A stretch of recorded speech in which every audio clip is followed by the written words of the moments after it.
Hello students, today we will discuss chapter 7 of history, which is Quit India movement. Let's begin with the chapter. In this chapter we will learn about causes of Quit India movement, failure of Cripps mission, Japanese threat, Quit India resolution and significance of the movement. सबसे पहले events leading to Quit India movement. Resignation of the Congress ministries. The Second World War broke out in September 1939 when Nazi Germany invaded Poland. Britain and France went to Poland aid and declared war on Germany. अब second world war जो थी वो शुरू हुई सितंबर 1939 में, जब Nazi Germany ने Poland को के ऊपर अटैक किया। ब्रिटेन और फ्रांस पोलैंड गई उसको मदद करने के लिए, और उसके बाद उन्होंने क्या किया, डिक्लेयर कर दी वार जर्मनी के ऊपर। ठीक है। The British government of India immediately join the war without consulting the National Congress on the elected members of the central legislature. अब जो ब्रिटिश इंडिया की जो गवर्नमेंट थी, ब्रिटिश गवर्नमेंट, उसने वॉर को ज्वाइन कर लिया without any consultation from the National Congress और elected members of the central legislature. जो पार्लियामेंट के मेंबर्स थे उनसे बिना कंसल्ट किए वॉर में वो उन्होंने ज्वाइन कर ली। ठीक है। तब कांग्रेस लीडर्स ने ये बोला कि एक जो इंस्लेव्ड नेशन, मतलब जो नेशन जिसके पास अपना फ्रीडम ही नहीं है, वो किस प्रकार किसी की और की मदद कर सकता है। ठीक है। उसकी फ्रीडम के लिए किस प्रकार किसी की मदद कर सकता है। तो इस टाइम पे therefore demanded India must be declare free और एटलीस्ट हैव इफेक्टिव पावर। तो उस टाइम पे जो लीडर्स थे उन्होंने ये सोचा, नेशनल कांग्रेस लीडर्स और जो अदर लीडर्स थे उन्होंने ये सोचा कि यही टाइम है, हम अपने डोमिनियन स्टेटस की मांग करेंगे, इंडिपेंडेंस की मांग करेंगे, या फिर हमें इतनी इफेक्टिव पावर दो कि हम पार्टिसिपेट कर सकें वॉर में। ठीक है। देन आता है कि Lord Linlithgow the viceroy could not give any. तो उस टाइम पे जो लॉर्ड वॉइसरॉय थे उन्होंने कोई एश्योरेंस नहीं दी डोमिनियन स्टेटस पर। उन्होंने ये बोला कि हम आपको अपने अंडर में रह के एक डोमिनियन स्टेटस देंगे, मतलब ब्रिटिशर्स के अंडर एक डोमिनियन स्टेटस प्रोवाइड करेंगे इंडिया को।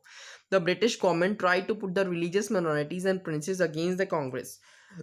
तो अब क्या हुआ कि उन्होंने, जो ब्रिटिशर्स थे, उन्होंने माइनॉरिटीज को कांग्रेस के अगेंस्ट करना शुरू कर दिया। तो कांग्रेस ने कहा कि सारी मिनिस्ट्रीज रिजाइन कर दें। ठीक है। तो जुलाई 1937 में जब कांग्रेस के हाथ में कितनी सारी मिनिस्ट्रीज हो चुकी थी, United Central Provinces, Orissa, Bihar, Madras and Bombay, later Assam and North West Frontier also came under the Congress rule. ये सब कुछ कांग्रेस रूल के अंडर गया था। ठीक है। But Congress, the resignation of the Congress ministries in October November had many implications। तो उसके बाद क्या हुआ, जब मिनिस्ट्रीज ने रिजाइन कर दिया तो पहले तो वॉइस रॉय जो था वो बहुत ज़्यादा हैप्पी हुआ। क्यों? क्योंकि जो कांग्रेस थी उसके अंडर बहुत ज़्यादा मिनिस्ट्रीज आती थी। ठीक है। तो अगर मिनिस्ट्रीज रिजाइन करेंगे, वो रिजाइन करेंगे तो वो सारा कंट्रोल किसके हाथ में जाएगा? वॉइस रॉय के हाथ में। ठीक है। द ब्रिटिशर्स के हाथ में, of course. Then the ministries in Punjab, Bengal and Sindh did not resign to win the government goodwill. अब पंजाब, बंगाल और सिंध की जो मिनिस्ट्रीज थी उन्होंने रिजाइन नहीं किया। क्यों? क्योंकि वो चाहते थे कि हम जो ब्रिटिशर्स हैं उनकी गुड बुक्स में रहें। देन द मुस्लिम लीग भी उस टाइम पे बहुत ज़्यादा हैप्पी थी। ठीक है। तो उन्होंने उनके रेजिग्नेशन के बाद जो ब्रिटिशर्स से उनको ऑफर की फ्रेंडशिप। ठीक है। उन्होंने जो कांग्रेस मिनिस्ट्रीज का रेजिग्नेशन डे था उस दिन को थैंक्स गिविंग डे भी मनाया। ठीक है। तो एक जो चेंज हुआ, ए change came in the attitude of the Muslim league and the Jinnah after the elections of 1937 and formation of the Congress ministries in the provinces. Jinnah and other leaders of the league proclaimed that Muslim could not expect any justice at the hands of Congress। अब जो Muslims थे उनके attitude में एकदम से change क्यों हुआ? मुस्लिम league के एटीट्यूड में एकदम से चेंज इसीलिए हुआ क्योंकि उन्हें पता था कि कांग्रेस से अंतर्गत उनके कोई पॉलिटिकल फायदा नहीं मिलेगा। कांग्रेस के अंदर मुस्लिम्स को कोई पॉलिटिकल फायदा नहीं मिलेगा। ठीक है। तो उनके एटीट्यूड में बिल्कुल चेंज हो गया। तो अब क्या हुआ कि 1940 में उन्होंने एक रिजोल्यूशन पास किया और उसके अंतर्गत उन्होंने क्या किया कि हमें एक अलग स्टेटस चाहिए, हमें एक अलग कंट्री चाहिए मुस्लिम्स की, जिसको क्या बोला गया? पाकिस्तान। ठीक है। अब जिन्ना का मानना ये था कि अगर हमारे जो कंट्रीज़ हैं वो अलग अलग, अगर दो अलग अलग कंट्रीज़ बन जाएंगी तो ये जो प्रॉब्लम है वो ख़त्म हो जाएगी। ठीक है, ये एक तरह से प्रॉब्लम का सॉल्यूशन है। Then August offer 1940, a change of government took places in Britain in May 1940। जब गवर्नमेंट चेंज हुई ब्रिटेन में, Winston Churchill become prime minister and Amery took over as a secretary of. Winston Churchill prime minister बने। ठीक है, तो जो war situation थी Europe में और ज़्यादा ख़राब हो गई। ठीक है, जो नाजी अटैक था ब्रिटेन के ऊपर ज़्यादा हो गया, तो उस टाइम पे क्या था कि जो कांग्रेस का व्यू था वो थोड़ा चेंज हुआ थोड़े टाइम के लिए ब्रिटिशर्स के लिए। तो उस टाइम में गांधी जी ने बोला, जून 1940 में गांधी जी ने ये डिक्लेयर किया कि हमें इंडिपेंडेंस चाहिए, पर हमें किसी का मतलब किसी का नुकसान नहीं देख सकते हम। ठीक है, तो उन्होंने ये चीज़ बोली। The international compulsions force the British government and the British Indian government to seek settlement और अंडरस्टैंडिंग विद द कांग्रेस। ठीक है, देन अगस्त 1940, तो अब कांग्रेस के साथ ट्रीटी करने के लिए इंटरनेशनल भी उन्हें दबाव डाला गया ब्रिटिश गवर्नमेंट को। ठीक है, तो 8 अगस्त 1940 को लॉर्ड लिलिंगथन ने, द वॉइसरॉय, जो उस टाइम पे वॉइसरॉय थे, उन्होंने एक ऑफर दिया, अगस्त ऑफर। पर ये जो ऑफर था ये ना तो मुस्लिम्स ने माना ना हिंदूज ने माना। कांग्रेस ने माना ना मुस्लिम लीग ने माना। क्यों नहीं माना? कांग्रेस ने इसीलिए नहीं माना कि जब तक माइनॉरिटीज़ एश्योरेंस नहीं देंगी, जब तक माइनॉरिटीज़ नहीं मानेंगी, हम कोई एश्योरेंस नहीं देंगे। मुस्लिम लीग ने इसीलिए नहीं माना क्योंकि उन्हें कोई एश्योरेंस नहीं दी गई कि हम अपनी इस्टेब्लिशमेंट करेंगे, अपने अलग पाकिस्तान, एक कंट्री, अलग कंट्री की इस्टेब्लिशमेंट करेंगे। तो इसीलिए दोनों ने ये ऑफर को ठुकरा दिया। अब causes of Quit India Movement. अब क्विट इंडिया मूवमेंट के क्या क्या कॉजेस है? सबसे पहले the Cripps Mission 1942 with the Japanese army. अब जापानीज आर्मी इंडिया की तरफ बढ़ रही थी, तो इस टाइम पे ये नेसेसरी हो गया था ब्रिटिशर्स के लिए कि जो वो पॉलिटिकल वहाँ पे अंदर पॉलिटिकल इशू चल रहा है उसको ख़त्म किया जाए। ठीक है, तो चर्चिल ने अनाउंस किया कि जो सर स्टैफर्ड क्रिप्स हैं वो इंडिया जाएंगे और सारी पार्टीज के साथ बैठ के उन्हें ऑफर देंगे कुछ। और वो ऑफर क्या थे, पॉलिसीज क्या थी कि इंडिया को डोमिनियन स्टेटस मिलेगा इस वॉर के बाद, जब वॉर खत्म होगी। ठीक है, उसके बाद एक कॉन्स्टिट्यूएंट असेंबली सेटअप की जाएगी ताकि वो इंडिया का अलग कॉन्स्टिट्यूशन बना सके। ठीक है, देन आता है कि अगर कोई कंट्री, कोई प्रोविंस, स्टेट ऐसी है जो कॉन्स्टिट्यूशन के अंडर नहीं रहना चाहती, वो अपना अलग डोमिनियन स्टेटस सेपरेटली पा सकती है। ठीक है, देन आता है कि सारी स्टेट्स के पास, प्रोविंसेस के पास ये अधिकार था कि वो इंडिया की यूनियन को ज्वाइन कर सकेंगे। ठीक है, देन आता है कि during the critical years of the war the power of the viceroy would remain. इस जो ये उन्होंने प्रोविजन बताई उनको, उसमें ये भी था कि जो वॉर के क्रिटिकल ईयर्स हैं उसमें जो पावर होगी, जो डिफेंस की पावर होगी, वो किसके हाथ में रहेगी? वॉइसरॉय के हाथ में रहेगी। ठीक है, पर जो इंटरनल पावर्स होंगी वो गवर्नमेंट ऑफ इंडिया के हाथ में ही रहेगी। पर ये जो क्रिप्स मिशन था अब ये फेल हो गया। ये फेल क्यों हुआ? The Cripps Mission did not bring with it promise of independence in the near future. तो अब क्रिप्स मिशन ने कोई परमानेंट प्रॉमिस नहीं किया, ऐसा कुछ क्लियर प्रॉमिस नहीं था कि आपको इंडिपेंडेंस मिलेगी। ठीक है, द प्लान इन्वॉल्व, अब इसमें एक चीज़ और इन्वॉल्व थी कि पार्टीशन होगी कंट्रीज की, इंडिया और पाकिस्तान की। ठीक है, देन आता है कि हिंदू महासभा ने भी इसको रिजेक्ट कर दिया। क्यों? क्योंकि उनको फियर था कि जो कंट्री है उसकी पार्टीशन हो जाएगी। सिख्स ने, एंग्लो इंडियंस ने, इंडियन क्रिश्चियंस ने और लेबर लीडर्स ने भी इसका अपोज किया। क्यों? क्योंकि इसके अंतर्गत इनको कोई मतलब इनके इंटरेस्ट को सेफ सफिशिएंट अमाउंट में इनके इंटरेस्ट को सेफगार्ड नहीं किया जा रहा था। ठीक है, नहीं किया जाएगा, ये चीज़ थी। देन आता है The Congress wanted that all subjects including defense should be handed over the National Congress। अब कांग्रेस चाहती थी कि जो सारे सब्जेक्ट्स हैं, जिस सारी चीज़ों पे इंडिया का अधिकार हो, डिफेंस पे भी इंडिया का अधिकार हो, वो हमें हैंडेड कर देनी चाहिए। ठीक है, तो कांग्रेस ने ये इंसिस्ट किया कि आप हमको नेशनल जो गवर्नमेंट है, हमारी इंडिया की गवर्नमेंट है, उसको फुल रिस्पॉन्सिबिलिटी दे दो, सारी चीज़ें उनके हाथ में दे दो। ठीक है, तो ये नहीं हो रहा था, इसीलिए क्रिप्स मिशन फेल हुआ। देन आता है Japanese threat. The war situation was discouraging in 1948-42।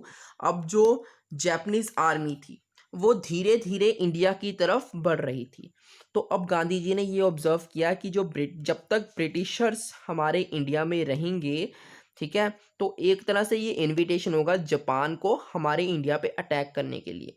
ठीक है, तो the Indian leaders were next to save their country from the Japanese invasion but the slavery was in. तो अब जो इंडियन लीडर्स है वो अपनी कंट्री को बचाना चाहते थे, पर जो उनकी स्लेवरी थी, जो गुलामी थी, वो बीच में आ रही थी, वो बाधा बन रही थी, हिंड्रेंस बन रही थी। देन अब गांधी जी ने इस सिचुएशन से हैंडल करने के लिए कंप्लीट इंडिपेंडेंस मांगी ब्रिटिशर्स से इमीडिएटली कि हमें अभी इंडिपेंडेंस चाहिए। गांधी जी ने बोला कि India safety Britain to lies in the orderly and timely. अब बोला कि इंडिया की सेफ्टी और ब्रिटेन की सेफ्टी इसी में है कि हमें अभी के अभी टाइम पर अगर इंडिपेंडेंस मिल जाए। तो they decided to launch a movement calling upon the British to quit India. अब उन्होंने इस चीज़ के लिए क्या शुरू किया, क्विट इंडिया मूवमेंट स्टार्ट की, मतलब हम लॉन्च करेंगे क्विट इंडिया मूवमेंट को। अब क्या था कि जो कांग्रेस की वर्किंग कमेटी थी वो कब मिली, जुलाई 1942 में। ठीक है, उन्होंने एक रिजोल्यूशन पास किया, क्विट इंडिया रेजोल्यूशन, कि इसमें क्या था, इस मत में क्या था कि British rule in India must and immediately, कि जो ब्रिटिश रूल है इंडिया में वो जल्दी से जल्दी खत्म होना चाहिए। देन आता है क्विट इंडिया मूवमेंट। तो अब ऑल इंडिया कांग्रेस कमेटी मिलती है अगस्त 8, 1942 को और एक रिजोल्यूशन पास करती है। ठीक है, तो Congress propose to start a non Congress propose करती है कि हमें एक स्ट्रगल शुरू करना है, लोगों के साथ एक स्ट्रगल शुरू करना है, जिसकी लीडरशिप कौन है, गांधी जी। ठीक है, कि हमें कंप्लीट इंडिपेंडेंस चाहिए। In his speech before the All India Congress, Gandhi ji ने इस स्पीच में कहा कि हम अब करो या मरो की सिचुएशन है, do or die. Before the Congress could start, जब तक कांग्रेस इस चीज़ को, मिशन को, मूवमेंट को स्टार्ट करे, तो गवर्नमेंट ने बाधा बनी उस टाइम पे। ठीक है, सुबह सुबह अगस्त 19 की सुबह सुबह गांधी जी को और सारे कांग्रेस लीडर्स को अरेस्ट कर लिया गया। ठीक है, और अलग अलग डेस्टिनेशन जो किसी को नहीं पता थी वहां पे भेज दिया गया और कांग्रेस को इलीगल डिक्लेयर कर दिया गया ताकि ये जो मूवमेंट है ये दब सके ऑल ओवर द कंट्री। तब अब इसकी वजह से क्या हुआ, सारी कंट्रीज में स्ट्राइक्स हुई। ठीक है, विद्रोह विद्रोह शुरू हो गया एक तरह से। तो इसको रोकने के लिए लाठी चार्ज हुआ, फायरिंग हुई। ठीक है, लोगों ने अटैक किया पुलिस स्टेशन पर, पोस्ट ऑफिस पर, रेलवे स्टेशन पर। तो उसके बाद क्या हुआ कि अच्युत्यो Patwardhan, Jayaprakash Narayan, Ram Manohar Lohia, Aruna Asaf Ali and Nana Patil were among the prominent leaders of the underground movement. They set up a central directorate in Mumbai. They kept the movement alive. तो अब ये कुछ लीडर्स से, जो ये नाम मैंने अभी बोले, ये कुछ लीडर्स से, इन लीडर्स ने क्विट इंडिया मूवमेंट को मरने नहीं दिया और अंदर अंदर अंडरग्राउंड इसको चलने दिया, इसको जिंदा रखा थोड़े टाइम के लिए। देन गवर्नमेंट रिप्रेसिव मेजर्स, अब इसको दबाने के लिए गवर्नमेंट ने क्या किया कि to crush the government restored several measures to, अब बहुत सारे स्टेप्स लिए इस मूवमेंट को क्रश करने के लिए, दबाने के लिए। द प्रेस वाज कम्प्लीटली मजल, the demonstrative crowds were machine gun and even bombed. तो इसके अंदर क्या हुआ कि लोगों को बहुत नुकसान हुआ, लोगों की जिंदगियों को बहुत नुकसान हुआ। नियरली 10,000 पीपल इसमें मारे गए और 60,000 पीपल को अरेस्ट किया गया बाय द एंड ऑफ 1942। इस मिशन को, इस जो मूवमेंट थी, इसको दबाने के लिए the military took over many towns and cities, rebellious villages had to pay. अब जो विलेजेस थी उनको फाइन के तौर पे बहुत ज़्यादा फाइन, मतलब एक तरह से पनिशमेंट के तौर पर बहुत ज़्यादा फाइन देना पड़ा। The villagers had to undergo mass floggings, India had not witness such intense representation. तो अब क्या था कि इतना ज़्यादा प्रेशर इंडिया ने पहले नहीं विटनेस किया था, नहीं जज मतलब क्या कहते हैं, इतने प्रेशर के अंडर नहीं रही थी इंडिया इस टाइम पे। Gandhi ji was detained at the Aga Khan palace in Pune, the other leaders were sent to jail in Ahmednagar fort in the end of the government succeeded in crushing the movement. तो अब इतने स्टेप्स लेने के बाद गांधी जी को कहाँ पे रखा गया, आगा खान पैलेस इन पुणे में। ठीक है, तो और अदर लीडर को जेल में भेज दिया गया। और इस सारे मेजर्स के बाद गवर्नमेंट सक्सेसफुल हो गई इस मूवमेंट को दबाने में। देन लास्ट में आता है कि impact of the Quit India Movement. अब इस जो मूवमेंट था इसका क्या इम्पैक्ट हुआ। सबसे पहले the Quit India movement was in fact short lived, थोड़े टाइम के लिए थी, ठीक है। इट्स इंपॉर्टेंस ले in the fact that it demonstrated depth that nationalist, अब इसने ये चीज़ बता दी कि जो नेशनलिस्ट फीलिंग है वो किस हद तक पहुंच सकती है। It was evident that the British would no longer find it possible to rule India against the wishes of, अब एक तरह से ये पता लग गया था ब्रिटिशर्स को कि वो अब इंडिया में इंडियंस के मर्जी के बिना रूल नहीं कर पाएंगे। It was the mass uprising before attaining independence, people from all parts of, अब इसकी वजह से क्या हुआ, यूनिटी हुई। अदर ऑल पार्ट्स ऑफ मतलब सारी कंट्री में डिफरेंट डिफरेंट पार्ट से लोगों ने इस अपराइजिंग में, इस मूवमेंट में हिस्सा लिया, ठीक है।